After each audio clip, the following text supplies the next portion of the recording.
Oui, je viens vous parler de fatigue. Dernièrement, j'ai été super occupée. Je me sens extrêmement fatiguée. Je suis rendue à un stade où boire un café, ça règle pas ma fatigue, ça l'insulte.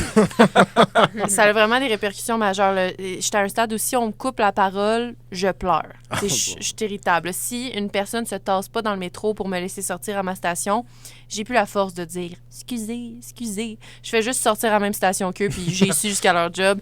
Je me sens... je peux juste plus, tu sais. Je me sens plus comme moi-même.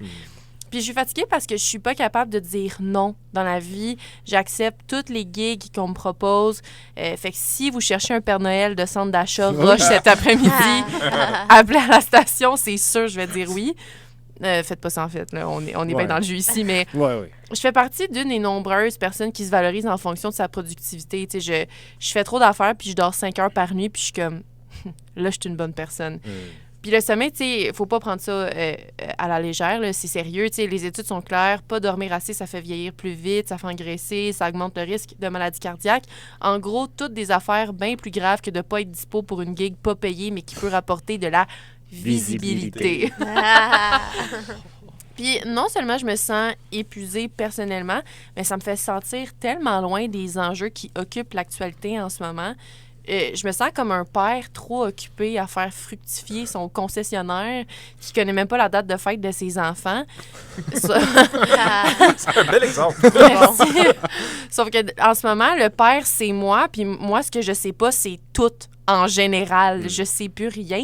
Puis c'est comme un cercle vicieux, tu sais, on se lance à fond dans le travail, puis là, après ça, on se sent en retard dans toutes les autres sphères de notre vie, donc on travaille encore plus parce que ça nous fait sentir accomplis.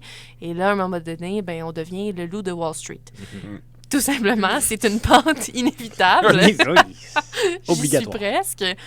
Puis, tu sais, c'est niaiseux parce que je suis full occupée, mais tu sais, c'est pas comme si j'étais docteur ou scientifique, là. On s'en tape là, de ce que j'ai à dire, honnêtement. En tant qu'humoriste, je fais partie de la catégorie de personnes qui devraient être au courant de ce qui se passe dans le monde pour pouvoir supporter les luttes importantes.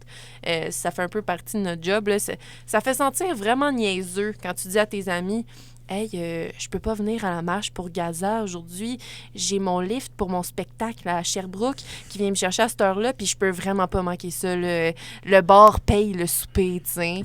Hey, arc, là, tu sais. » Puis je sais que je suis pas la seule à se mettre la tête dans le sable en ce moment. Là. On est probablement d'autres dans la pièce à être coupables de ça.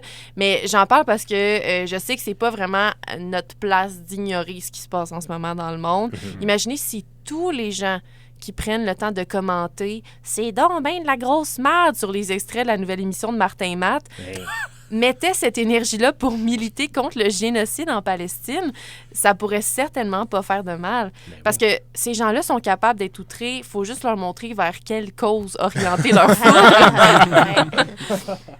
Mon Dieu, j'ai fait ça vraiment rapidement. J'ai vraiment fait un Vine, là, je m'excuse. Mais en terminant, je vous rappelle que l'hiver s'en vient à la vitesse d'une dame qui vient de spotter la dernière Keurig en solde au Walmart. Alors, pour passer à travers, ben, ça ne sera pas à coup de nuit de 5 heures de sommeil. Alors, je vous encourage à vous reposer parce que ça tire du jus de s'insurger. Ben oui. Ouais, il manque une minute. Ben, je peux... Non, c'est correct. C'est correct. T'es C'est sûr? parfait. Ben, je peux raconter ma vie, là, sinon... Non, joke. correct, c'est correct. Mais merci pour votre écoute. Ben oui, merci beaucoup à toi, Lauriane.